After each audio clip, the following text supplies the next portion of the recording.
You're very welcome back. Now, it's not often I get too excited about lentils in the kitchen, but Alberto Rossi is here this morning and I can't wait. Alberto. Yeah, lentils, you gotta love them. You can do anything you want with them. I was trying to tell you earlier that I tried to cook something with lentils in it and it was a disaster. Well, at the market you find different kind of lentils, and it's about finding the one that suits your cooking, So you can find the red split lentils, that they are a lot used in Asian cooking, let's say Indian and everything. Yeah. And they kind of mash. They break. You boil them and they break, they disappear, But what ones have you got here We today, are using the green lentils. Now, there are green lentils and there are green lentils. This is a trick. Okay. So when you go to buy green lentils, you can find these green lentils that they are this color. Very small and kind of greenish. Light green, yes. is it? Okay. And then there are other ones that they're called lentil vert, that in French is green lentils, or lentil de puy, that they are harder and darker in color. I know the stress now at this time of the day. Okay, so light green lentils. Light green lentils. Otherwise, you have to soak them overnight.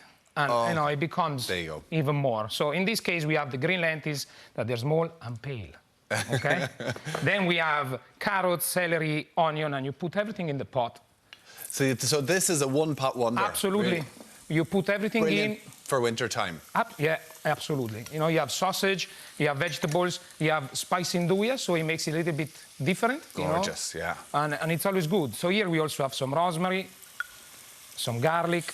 And what are they, spring onions? Yes, spring onions. I use the spring onions only for the garnish at the end, Oh, okay. I try to make things looking good, So you just, cook it off, sweat it off, no color as usual.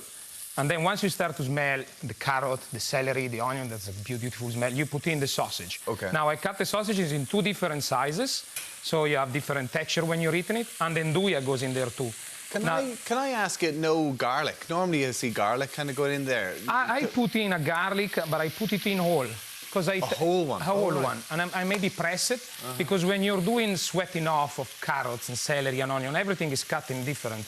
And we always tend to chop the garlic very fine.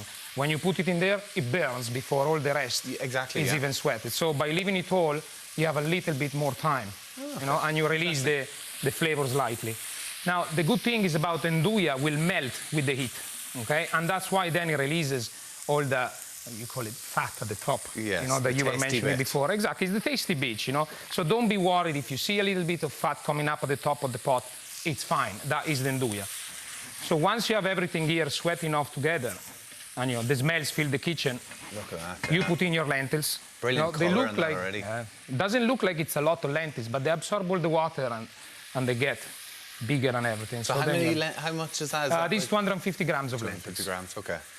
And then you put in your tomato. That's it, from the can, that's it.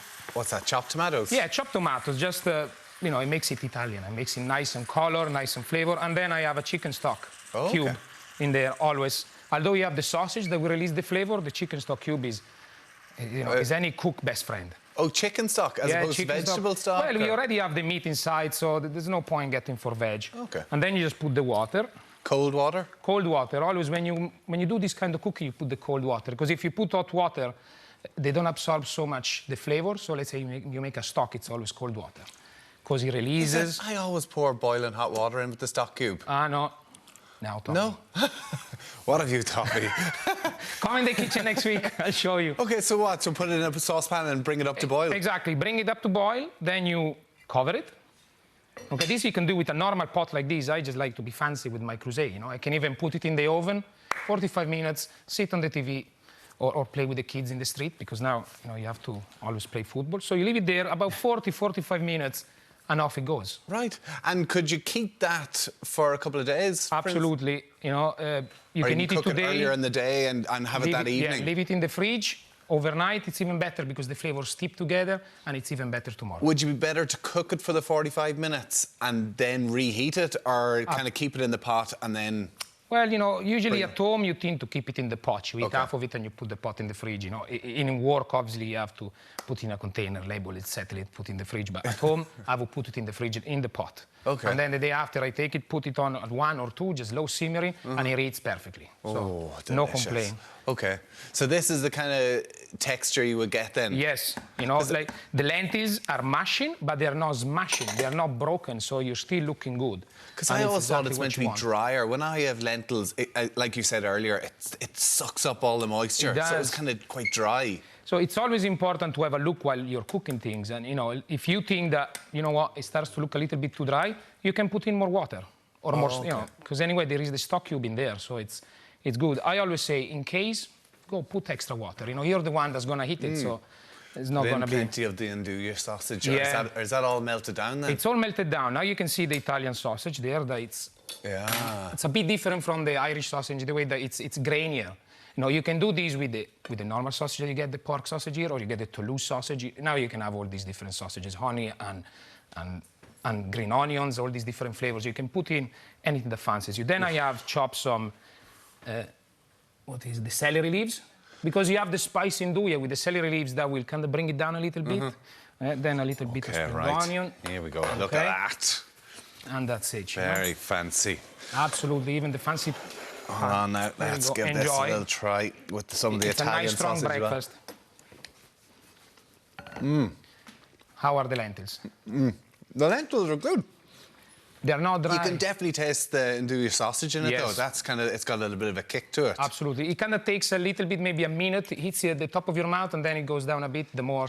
Why do whenever I make these, they don't taste like that? I know. You know, I think they're one of those things that you think, oh, lentils. You know, maybe you ate them once and they were not as good, and then you despise them. There's loads of flavour in that. Yeah. Okay. Very good. Alberto Rossi, thank you as always. Delicious. No problem. Hey, what? Happy to come here to cook you breakfast.